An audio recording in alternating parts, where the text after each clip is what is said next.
MaKhumalo, you need to step forward. Was there a third intruder? If you took a selfie with the back camera, the mirroring effect would not apply. Mabasa. In conclusion, Ncube did not have a gold tooth. Bring Longwe and his foot to court so that we can just let this rest. So what does it tell you about the witnesses in the house? Unreliable.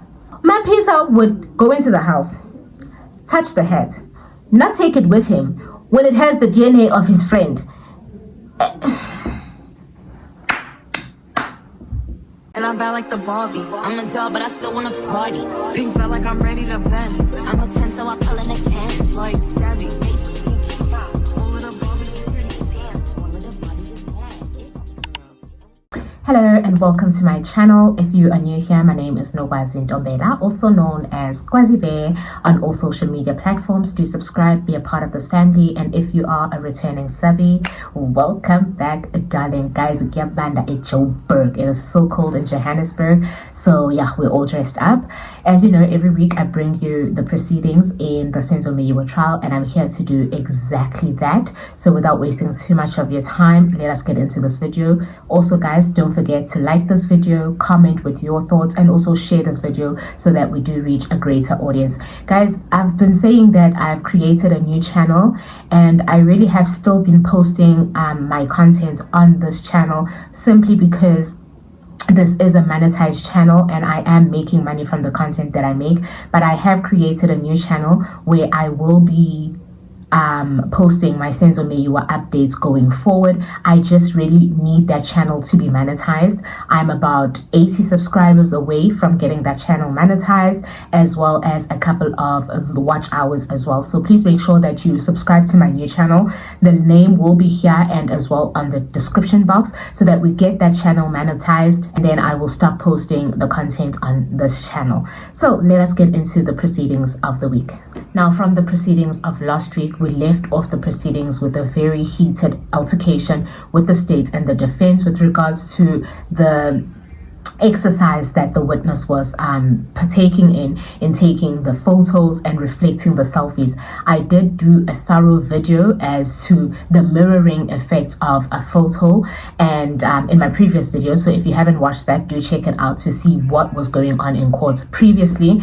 And this week basically the state did say that they felt that Mnisi's comment that the witness was a hired gun was unacceptable, and basically asked him to withdraw that statement. We then proceeded with the proceedings of the week, where the defense had said that they no longer trust the state to be able to operate the machinery, as Sibanda did do some editing on the pictures last week.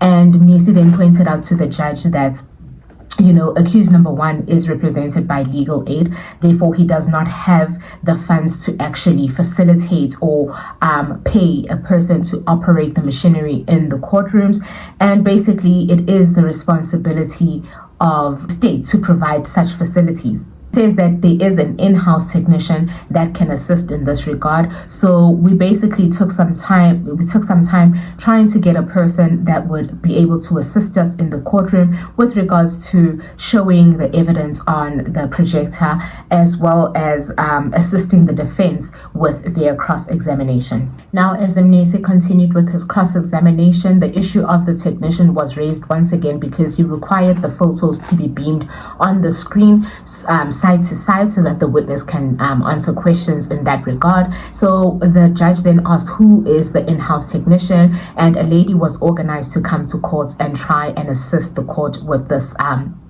technician. She then indicated that most of the people are on leave and they don't have a person that is on standby to be able to assist with the request of the defense.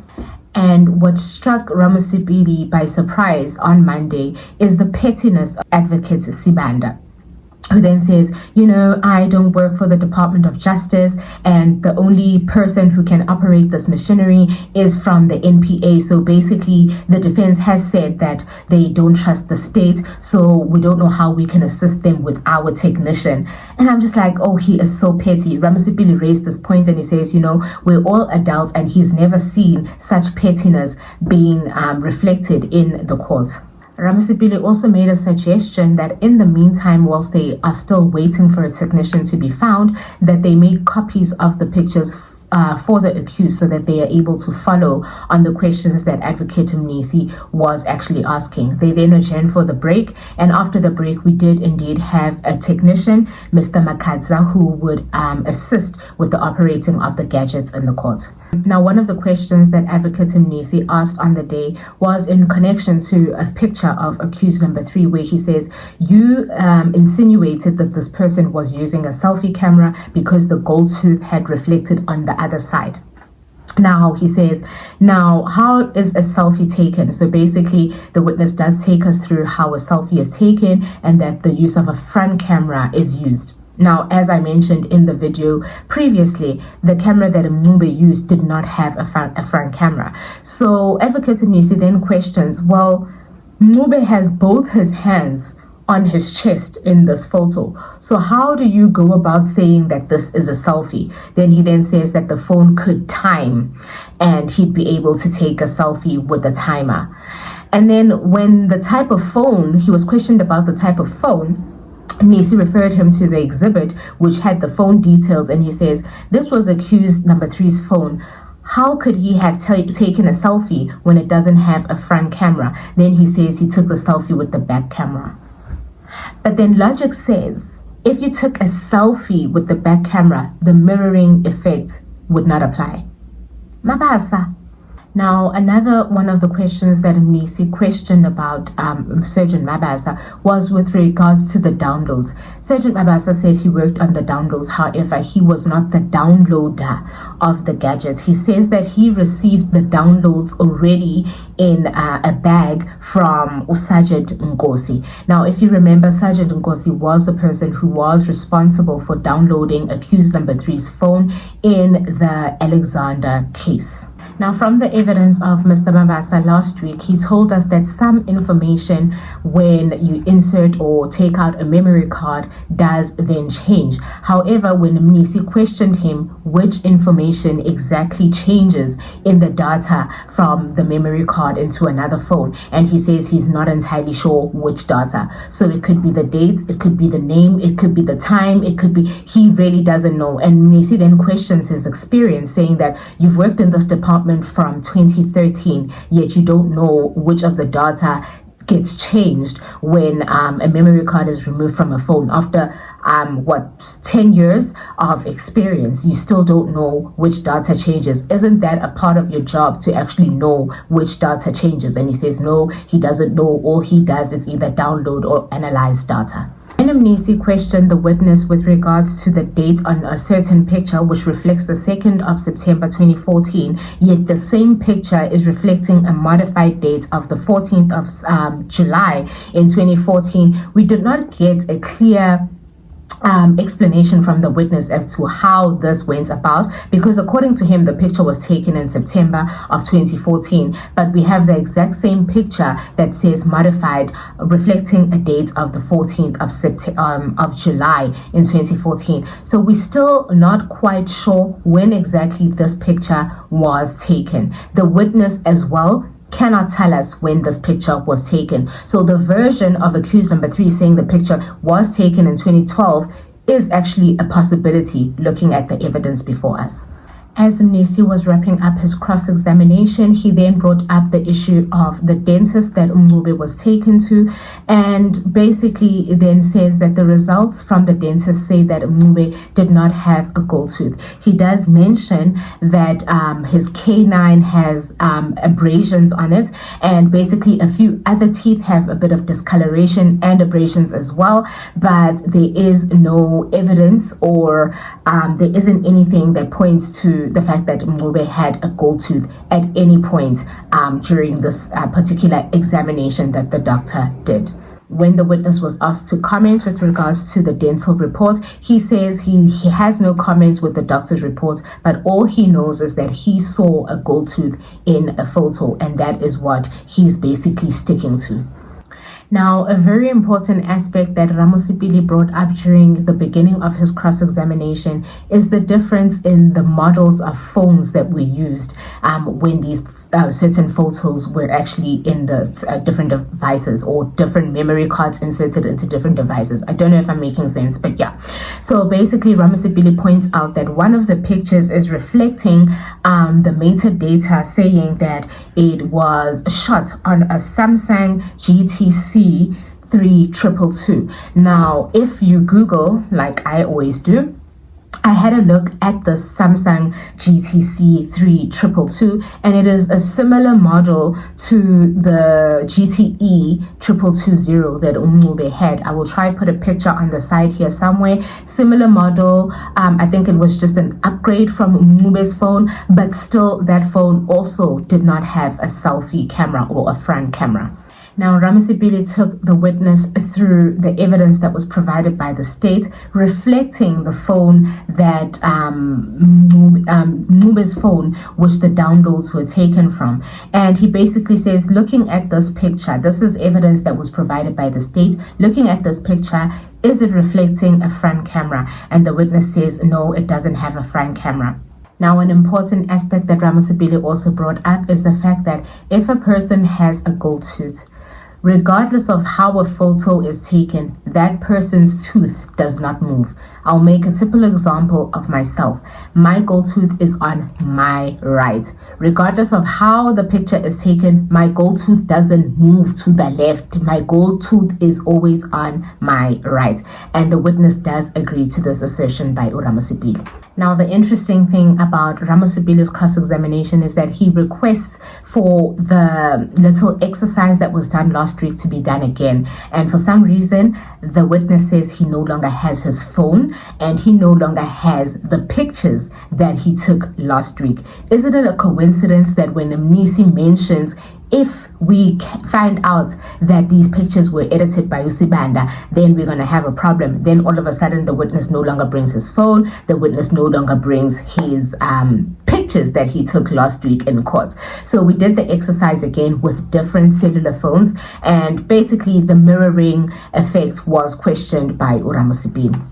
Ramasipili also emphasizes the fact that the gold tooth will remain on the left if it's on the left, and it will remain on the right if it's on the right. And he also questions the issue of Mncube's brother, where he says, you agree that these two pictures are two different people. The witness does agree that, in fact, the picture on the left does reflect Mncube's brother, late brother, who did have a gold tooth, and the picture on the right reflects Mncube, which are two different people.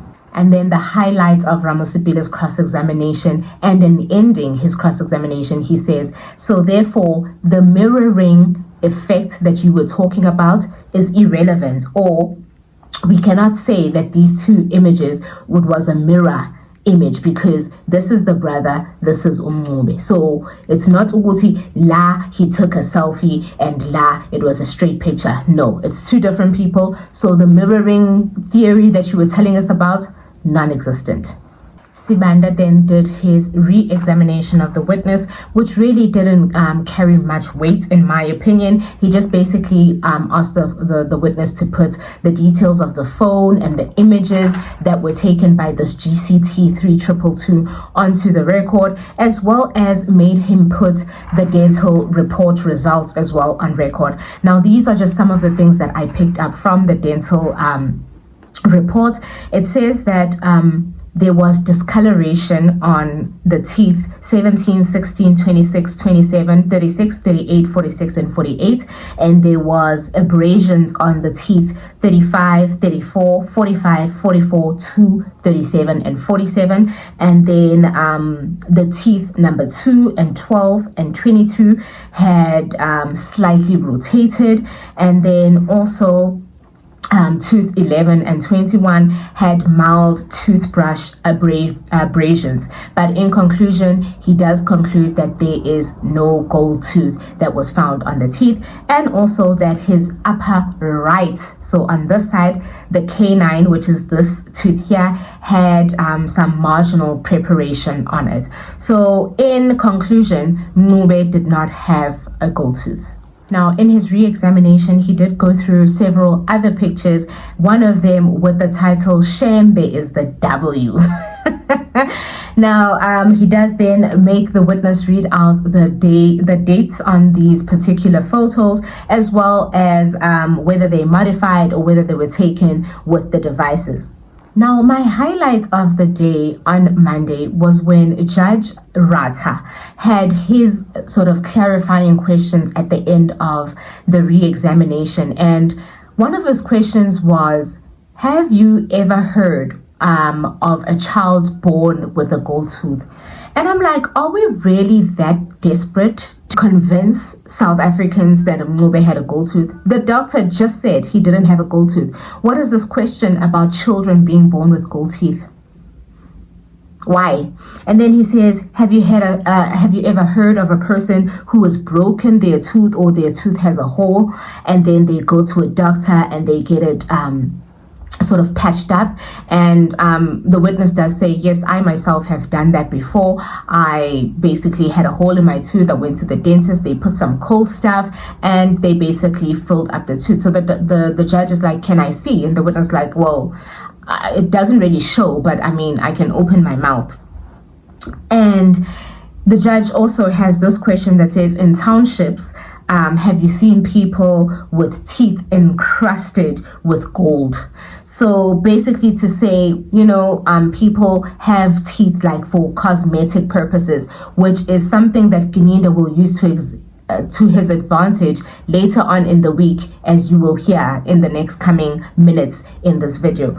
But he basically says, adults can do like these teeth, put in teeth for cosmetic reasons, and the witness basically said, yeah, it does happen. And even in the police, I have a friend in the police force who has some gold teeth and all that. The witness then says, we are organized crime.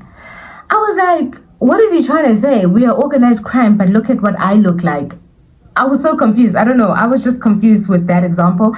But after the judge's questions, Ramusipili just says he has one aspect to cover with regards to the court's questions. And he says, the teeth that the court was referring to that rappers use, those are called grills. Go and look them up. Those are called grills. And basically, do you know if those teeth are permanent? And the judge then asks, what do you mean when you say permanent? And he says, well, basically, those teeth are teeth that you can take out when you go to bed. But when you put in a gold tooth, you don't necessarily take it out. I mean, it's there. It's put in there by a doctor. You don't take it out at night when you want to sleep, like grills. And Ramusipili points out that it's basically a tooth that you can take off. You're not born with it. You cannot be born with it, but it can be removable. Mnisi also then says to the witness, are you aware that when you do have these gold teeth put into your tooth, when you remove them, there is a bit of discoloration? To which the witness says, well, he's never met a person who has removed a gold tooth, so he wouldn't know. Those were the proceedings on Monday. On Tuesday, we did not have any seating because the state basically indicated that Kininda was unavailable and they do not have a witness lined up for Tuesday. So the case was postponed for Wednesday, where we would continue with the cross-examination of Brigadier Kininda. On Wednesday, the 25th of June, we had Brigadier Kininda back on the stand, and the judge basically indicated his unhappiness with regards to Mshololo being in the court next door and not being available in court here. And basically, the state then explained that Brigadier Kininda was, his evidence was stood down because they needed to introduce this new evidence, and now he's back and the cross-examination will then commence. And the state does say that they have 3 preliminary issues that they need to address. Firstly, they want to call the dentist to come and testify on Exhibit SE. So the same dentist that tested Mncube and gave his report, they want him to come and testify. And they basically state that because the doctor is from a public hospital or something to that effect, then the doctor basically is the state's witness. And they also do say that the state does have first pick when it comes to witnesses. The second issue that they wanted to cover was with regards to the proposition that was put by Advocate Mngomezulu on the 28th of August in 2024, where he says that Longwe Twala was one of the people that got injured on the night of the incident, and the state basically wanted to introduce a footage from the ENCA proving that Longwe was walking on the 27th of October. They say that they will still get the witness, Mr. Bailey, that has provided a statement to actually come and testify before the court in connection with this particular video clip.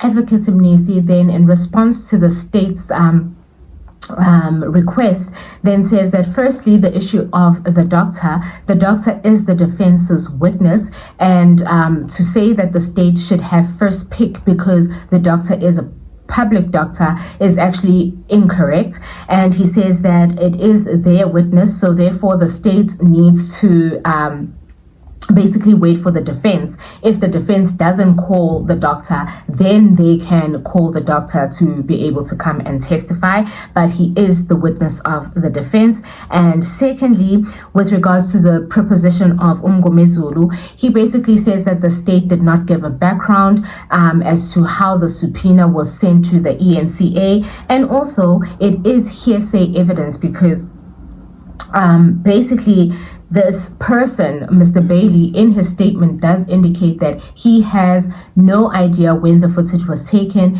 as he was out of the country, he was working in China. All he just did is give in the video and that was it. So he doesn't have knowledge of how the video was taken, when it was taken, who edited it, who were the people that were at the scene, what did he see at the scene, and all those kind of things. So that was Mnisi's argument, and he basically says, you know, in order for you to dispute Mr. Mngomezulu's proposition, bring Longwe, because Longwe is alive. So bring Longwe and his foot to court so that we can just let this rest.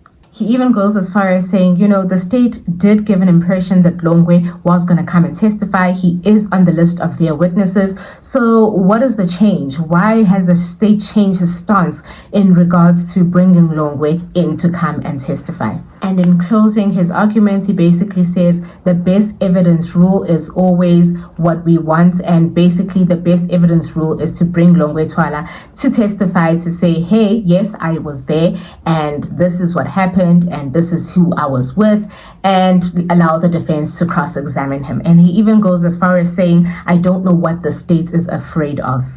That line right there, and he even says, I can only speculate that they are afraid that we will come here and say there was a revolver as opposed to a 9mm, and that is when Baloyi does object. And then just before Mnisi sits down, he then says, you know, this court has told us on a number of occasions that they don't want speculation, and to have Gininda commenting on a video that he never took, he never edited, and he was not a part of, will be inviting Brigadier Gininda to speculate on the events of the day.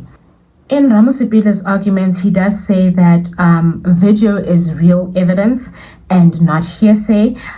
It's only hearsay when the people that are in the video are heard talking and there's audio and they're unable to come and testify. And in this particular video, it is a 38-second video whereby there is no sound. So basically the state is trying to bring in evidence through the back door. Ramosipile then says, secondly, Longwe Twala was part of the state's witnesses, and that in 2023 they did receive an email from the state stating that Longwe Twala, Jack Buthelezi, and Colonel Host would be testifying in the same week, but then they did a U-turn. And he does say that although the state is dominus litis, basically cannot question why they did a U-turn in calling Ulongwe, but basically Longwe does need to come and testify because he's the only person that can confirm that he was there. Well, besides Uzandi, who has already testified and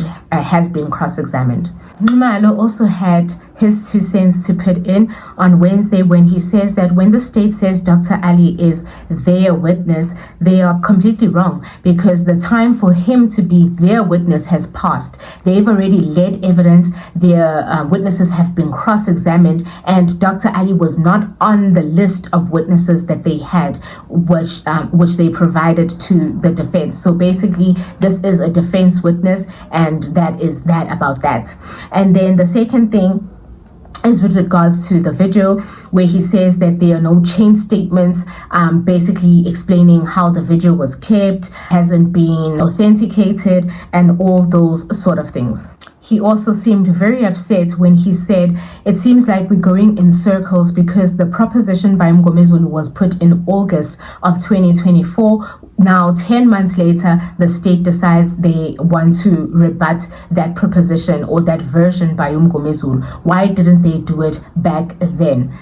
In his response, Advocate Baloyi does say that he has said that he would put the issue of the doctor to rest, but with the issue of the ENCA video footage, the reason why it has taken him so long to actually bring it forth is that there is a procedure that needs to be followed. Where you subpoena the ENCA, they need to do their editing, they need to check everything, and it's quite a long process, and that is the reason why it has taken so long. The court then decides that the court then says that it is for them to decide whether this is in the interest of justice, and the defense can argue whether this is in the interest of justice at the end of the case. And he basically says, with regards to Longwe Twala, since the state has not called him, it's up to the defense to actually call him as a witness.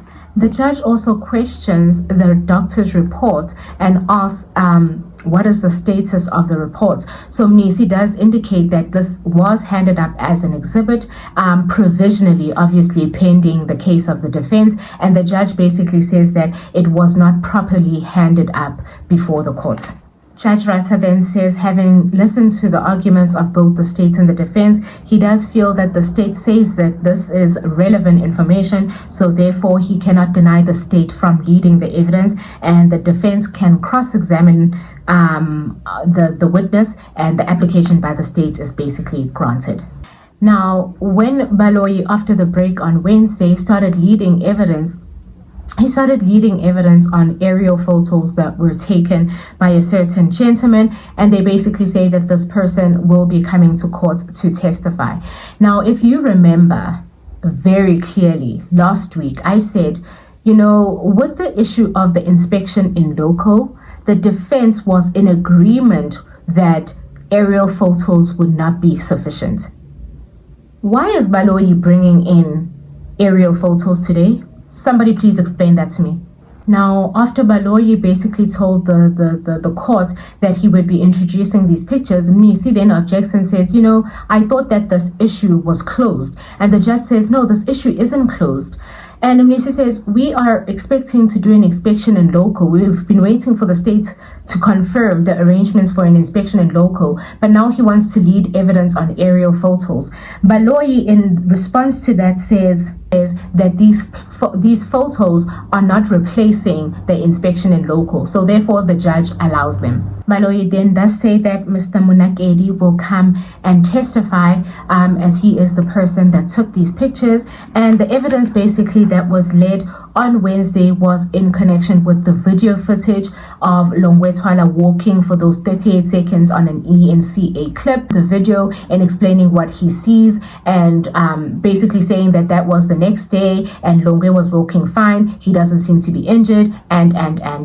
On Wednesday, as Gininda continued to lead his evidence, he started to talk on the issue of the pictures, of the aerial pictures that were taken by Munakedi. And he basically leads himself. Never have I ever seen a witness lead himself. He was saying, let's go to photo 5, let's go to photo 6. As you can see in photo 6, the state did not lead that witness on Wednesday.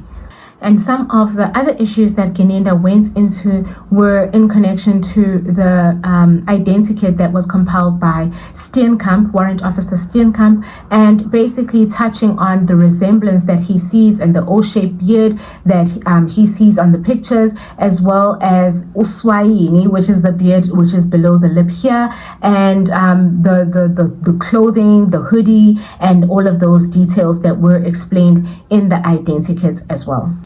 On Thursday, the 26th of June, they continued with the leading of the evidence of the photos, where Ramasipili objected and says this is repetitive evidence because the officers that came last week, Undlovu and Mabaza, have already testified in connection with these pictures. So having Geninda repeating what he sees is repetitive evidence. But the state says we won't dwell too much on the photos and continue to dwell on the photos.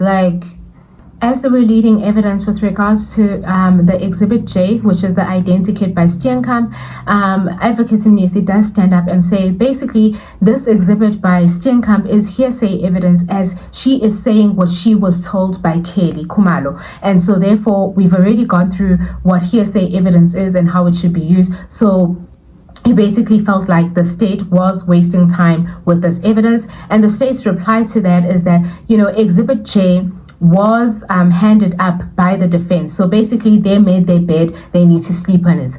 And when Mnisi asked the judge, should I reply? The judge says, you can if you want to, with a big attitude. Then Mnisi then says, no, but it's unprocedural to say that because when he talks, I need to respond. And now I'm needing assistance from the court as to what needs to happen. And the judge basically says that Mnisi is insulting him. And I'm like, insulting you how? Mnisi's response to that is that, no, I'm not insulting you, but what you're doing is unprocedural. When I raise a point and this person responds, the court needs to decide because there's clearly a disagreement between the two parties. So the court needs to make a ruling on that. But now you're just saying, yeah, do whatever you want or do it if you want. Like, Judge Rata. Now, some of the pictures that were reflecting on accused number 4's phones included accused number 1. They basically laid the evidence on those photos as well. And basically, Brigadier Geninda was telling us how all of the accused basically come from the same place, which is Mahlabatini Nongoma / according to him. And basically, that's how he corroborated his story. Now, during cross-examination by Advocate Mnisi, it came up that, you had said that Kelly Khumalo was linked to these people also by a photo, and you did mention Longwetwala also had the same photo. So since Longwetwala had the same photo, was he also a person of interest? To which Geninda says, no, he wasn't a person of interest. Njani, we have the same picture. You're saying Kelly Khumalo also had the same picture. How? And he basically says that, no, the reason why Kelly Khumalo is said to be a person of interest is because it wasn't only the photos that linked her to these people. There was also those fake calls, if I do say so myself. Advocate Mnisi then asked Brigadier Geninda if he knows when the video was taken and who was there when the video was taken, and Geninda says no, he does not. And Mnisi basically says, so the right person to actually tell us when this video was taken and where it was taken, it would be Ulongwe. And he says no, not necessarily, because Zandi is also in the video, so she's also a person that can come and basically say, and also the editors of the videos would be able to tell us who took the video, when the video was taken, and who are the people that were in the presence of the Fosterus residents when this video was taken. Mnisi then indicated to Geninda that he was a person who requested Steenkamp to add certain features to the identikit sometime in 2020. Geninda does then accept that, and basically Mnisi points out that it was a statement A154 that he requested Steenkamp to add dreadlocks and certain other features to the identikit so it could resemble Undanzi. When Ramasipili cross-examined Brigadier Geninda, he pointed out that the person who actually identified the suspect B, which is accused number 2 in this case, was actually Umakaleni. The witnesses that were in the house, none of them were able to describe the second intruder. And Geninda then basically gets stuck and he says, well, yeah, Makaleni is the person that said he saw dreadlocks and a gold tooth. So the gold tooth was basically introduced by Umakaleni, who is no more. Ramasipili also points out that the people in the house, none of them actually said that the second intruder had dreadlocks, and it was again Makaleni who got that story mixed up. Then Ramasipili makes it very clear that the proposition that he put that Danzi never had an O-shaped beard was in connection of the day of the incident. Now, a few videos back, I think about 5-6 videos back, I did point this out to say when Ramasipili was saying Danzi never had the beard, he was referring to the day of the incident because context is very important. Tumelo had said on the day of the incident he had this. So when Ramasipili responded and said he never had this, he didn't mean never ever, which is a point of contention for most of us. But he meant that he never had it on the day of the incident because that is what we were referring to. Ramasipili then also asked if in any of the photos that were taken from Danzi's phone, all 5,000 of them, is there any photo, a single one that reflects Danzi with dreadlocks? The response to this is that the photos don't go as far back as 2014. So basically they wouldn't know how he looked like in 2014. And one of the questions that Ramasipili had is that, but logic tells you that a person in 2014 would have some differences over the years, and Gininda refused to answer that question, saying it's a scientific question. Ramasipili also then tells Gininda that Ndanzi requests him to tell Gininda that the resemblance that he says he saw on the identikit and of him is basically not so strong because 1, there's no gold tooth, 2, awukho swayini, 3, he had no dreads. So basically the resemblance is not as strong as Gininda is making it out to be. Ramasipili then re-asks the question of Exhibit J, where he says, did any of the witnesses in the house assist with the compilation of the identikit for suspect B? And Gininda says the answer is twofold. Twofold, Njani. We're referring to 3 days after the incident. The witnesses in the house were taken to Steenkamp to compile an identikit. All of them said they couldn't identify suspect B. Then later on, when they make other statements, they then start adding descriptions of accused. Bawatatapi. So those were the proceedings on Thursday, and then on Friday the 27th of June, Ramasipili continued with his cross-examination. But before continuing with his cross-examination, the judge asked Gininda how his exams went. And basically he says he would whisper to the judge. Ramasipili in that conversation then says, I'd also love to know how that went. But anyway, he continues with his cross-examination. And in the cross-examination on the day, some of the first issues that he takes up is where he continues with the evidence of Steenkamp, who compiled the identikit. And he basically says that, you know, in the statements of the people who were in the house, they gave a generic description of the second intruder. That is now after the identikit was composed. Now, on the 29th of October, 3 days after the incident, none of them were able to identify suspect B or give even a single description of suspect B. The description was given by Umakaleni, who was a person who was outside in the streets, which is crazy business. But anyway, Asikolab. He then says, my question is simple. Of the people that were in the house, the witnesses in the house, the description that they gave in the statements after the identikit was compiled is very generic. They could have been pointing at anybody because all they said was dark, tall, hoodie. They never mentioned any other specific details. So that could have been 1 million people in South Africa. And basically, Brigadier Gininda says, no, it couldn't have been 1 million people. It was very specific. They couldn't have arrested the wrong people with that generic description. And then I'm like, has he forgotten Uguti Kwaboshwa Mr. Mbata? Did he forget that they arrested Umbata with those description? Has he forgotten they couldn't have gotten the wrong person? Right.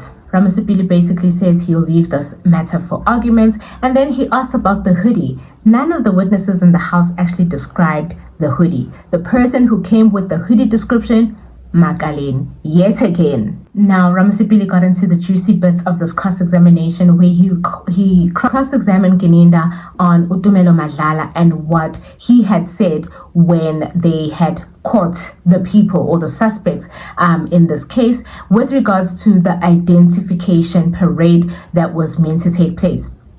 Gininda basically says, oh, well, I don't remember what Tumelo told me. And Ramasipili says, let me remind you. In this statement A216, Tumelo says that he told the brigadier that he is uncertain that he would be able to point out the people as so many years had passed. Now, uncertainty says that, you know what, I could be right, I could be wrong, I really don't know what these people look like. Isn't it surprising that the same Tumelo was able to come to court and say, hey, this is him? Another very interesting question Ramasipili asked is that why didn't you hold an ID parade for the suspects, the 5 suspects before the court with the witnesses that were in the house? Did you say that the reason is because they had already pointed out the wrong people years before? And he says, no, that's not the only reason, but this was a prosecutorially led investigation. So basically, that's the reason. So Ramasipili says, also, the prosecutors told you not to hold an ID parade. And he's like, no, they didn't tell me that. Gininda, which one is it? Did they tell you not to hold the parade, or did they tell you to hold the parade? And if they told you to hold the parade, why didn't you hold the parade? Because these people, they were available. Why didn't you hold the parade? Okay, I get Tumelo says he was 50-50. MaKhumalo yena, because she had already pointed out Mr. Mbata. Uzandi also apparently pointed out another wrong person in this very case. So what does it tell you about the witnesses in the house? Unreliable. Ramasipili basically then closes his cross-examination with the issue of Zandi Khumalo, how she pointed out the wrong person many years ago and then came to court and cried crocodile tears. Yo, Ramasipili can be so savage. Cried crocodile tears pointing at the accused, saying she recognizes them when she couldn't do an ID kit, when she pointed at the wrong person at the ID parade. And now she comes here and she cries. Oh, Kalela in. Ramasipili completed his cross-examination. Khumalo then also had a few questions. I was like, bet. Khumalo, when cross-examining, started with the issue of the video where he says we did not get the subpoena that was sent to the ENCA, so he'd like to have a copy of that. And the state responded and said that they do not need to have the copy of the subpoena. Khumalo basically responds in saying this is like a section 205. We do have a right to have this information, so I will request that I get furnished with this before the end of my cross-examination. Now, some of the issues that Khumalo touched on were in connection to accused number 4. This is the lead investigating officer. He needs to tell us why number 4 is there. So Khumalo basically asked questions on how accused number 4 was involved in this whole crime. Gininda basically says that, you know, the confession by Undanzi says that he was there and. One of Khumalo's questions is, what role did my client play in this whole thing? And Gininda basically answers and says, well, Danzi does say that when the shot went off, before the shot went off, accused number 4 was on guard outside. And then when the shot went off inside the house, accused number 2 ran out and accused number 4 ran in. Now, some of the questions Khumalo asks are, which of the witnesses in the house say that they saw a third intruder? And he says, well, they couldn't have said that because when the shot went off, all of them ran to the bedrooms. No, that's not the evidence I listened to. MaKhumalo yena, because Zandi was in the bathroom peeping through the bathroom door whilst his mother was elbowed. MaKhumalo needs to tell us if she saw a third intruder, please. MaKhumalo, you need to step forward. Was there a third intruder? Because the state is done with their case. And no one says they see number 4. Now, another interesting thing about this number 4 issue is that not all of them ran to the bedroom. Tumelo ran to the bedroom, yes. Granted, let's take Tumelo away from the equation. Kelly ran to the other bedroom. Granted, Kelly away from the equation. Let's see. Who's the other people that were in the house? Mthokozi Sitwala. Hello, darling. If Mthokozi Sitwala was able to run out of the house when the shot was fired, he must have ran with Undanzi. And he jumped over the smaller Lena wall that you can see over the next door. So when Mapisa ran in, Mthokozi must have been in the position to see Mapisa run in the house, because he says he jumped into the Ngashe's house and into the Khumalo's house within seconds. So, I think you need to come back. I think you need to come back to court and tell us how you didn't see accused number 4 run into the house, because he needs to tell us. And then last one, Longwe Trial ran out the house. How the hell did he not see accused number 3 at the gate?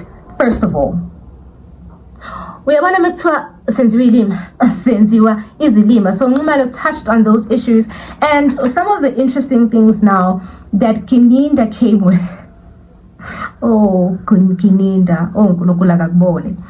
Is with the issue of DNA. Back to square one with DNA. He says that to prove that Mapisa ran into the house, his DNA was also, certain regions of his DNA were picked up in the house. Now guys, I have a video on the DNA evidence in this court. I will put up what the screenshot of the video looks like here. It's only available for my members, so if you're not a member, sign up to be my member and then you'll be able to watch that video. And if you guys are lucky during this recess, I might actually put up that DNA video in my new channel as well without having to pay for membership. But check out that video and you will see that accused number 5, who was the person who was said to be in the car, certain regions of his DNA were also picked up in the house. How? Because he's a freaking black male. Okay, so certain regions of his DNA would be picked up. But it doesn't end there. Kininda takes it one step further. When Nxumalo asks him about the hats, he says, how many people were wearing the hats? And he says, just one. And he says, then how come my client's DNA was picked up on the hats? Kininda goes to explain and says, you know, DNA is not only transferred by touching the item. Then he makes an example of a water bottle. He says, if I hold this water bottle, Kininda, you are holding heads, holding DNA. But anyway, he says when you hold a water bottle, your sweat and what will transfer onto the water bottle. So he's basically saying, Mapisa didn't have to wear the hat to get his DNA there, but the touching of the hat. So Mapisa would go into the house, touch the hat, not take it with him when it has the DNA of his friend. Once that little madness of the DNA was done, Nxumalo then, on behalf of accused number 5, basically points out that Zungu is not related to accused number 5. Yes, accused number 5's mother is Batetelele Zungu. However, it's just a coincidence. Bongo fanana nanokuthi Gwabini is Thakazelo Saka Zungu, but he is unrelated to accused number 5 at all. And also the issue of Emahlabathini Naganongoma, guys, I will try and put out something here that can indicate the distance from Emahlabathini to Wanongoma so that you guys can see that it's not as close as Kininda makes it out to be, because he made an example of Soweto. Soweto ain't got nothing on Nongoma and Mahlabathini, child, please. Anyway, Malo basically says that accused number 5 is from Opisweni, which is not under Nongoma, it's actually under Mahlabathini. And basically, Kininda says that he cannot speak on behalf of Uzungu, who says that they were from the same hometown. Now, guys, the interesting thing about Friday, as Nxumalo completed his cross-examination, it was indicated that obviously the state has completed its case with Kininda, and it would be calling in 2 more witnesses. One is Mr. Bailey from the ENCA, as well as the gentleman who took the aerial photos for the state, for the area in which Muzi alleged that he was assaulted. And basically those are their 2 witnesses, but they aren't available, so we would be going on recess up until the 21st of July. So just before the proceedings ended, Mnisi then stood up and said he just wanted to inquire how far they are with the arrangements in respect of the order that the judge had made to have an inspection in loco. And also there are some AVLs that are still outstanding, namely the Qashqai Nissan that was driven by Ungamane from the crime intelligence. Don't you think it's interesting how Ungamane is crime intelligence and we're seeing a whole lot of crime intelligence people getting arrested these days? That's just a side note. But anyway, as Nesi completes that inquiry as to what happened to the AVLs we requested and what's happening with the inspection and local. Advocate Baloyi, the nerve. He stands up and he said, well, we already told the defense that we've made efforts to get the AVLs. We've already got an Exhibit XXX. And Exhibit XXX talks about the red Golf. It talks about the car that was in an accident by Mabena, the hard body, what car. It doesn't talk about the Qashqai Bangamane. We need the Ngamane car, please, Baloyi. So that's the first excuse he makes. And then he says, with regards to the inspection and local, we've already laid evidence on aerial photos. I was like, what? Say what now? And also, we saw the area concerned, and if the defense insists, it will just be a logistical nightmare. There's a hostel there, and the hostel will have to be evacuated. So doing inspection and local should be the last resort. And I'm like, Baloyi, aerial photos for who? You suggested aerial photos. Defense said no. Judge made a ruling. Judge made an order to say inspection in local. Here we go. All along you've been telling us, oh no, we're still making arrangements. Now you're telling us you've laid aerial photos. We don't need aerial photos. We told you 2 weeks ago we don't want aerial photos. So bring that inspection in local. So the judge is like, how many soldiers do you need? Nisi then stands up and says, hold up, wait. When I raised this issue of the photos, the state, Baloyi himself said they don't substitute the inspection in local, right? And also, this was a court order. The state is basically implying that we are running a Mickey Mouse country or administration in South Africa. They themselves, as the state, don't trust that we have the resources to do an inspection in local. I was like, tell them, Mnisi. Tell them. As Mnisi is talking, Baloyi then stands and says, and Mnisi is like, I'm still talking. Oh. And then he says, the state. Oh, and then he says, who says that the hostel needs to be evacuated unless there's a statement that says the hostel needs to be evacuated. But for now, it's a shame that the state is questioning our administration, is questioning the hard work that our government has done in this country. So the judge asked, so then what must we do? And he asked Keninda, what's your opinion as the lead investigating officer? And he says, no, a threat and risk assessment needs to be done, in order to protect everyone. And I have a feeling that Keninda would come up with a stunt that will cause drama on the inspection and local day. Guys, I don't know. Keninda is capable. He is so capable of getting someone that could just cause shit. I have a problem. I have a feeling that Keninda would do something like that. But basically he says, no, everyone needs to be protected. We need to protect the court. We need to protect the accused. We need to protect the lawyers and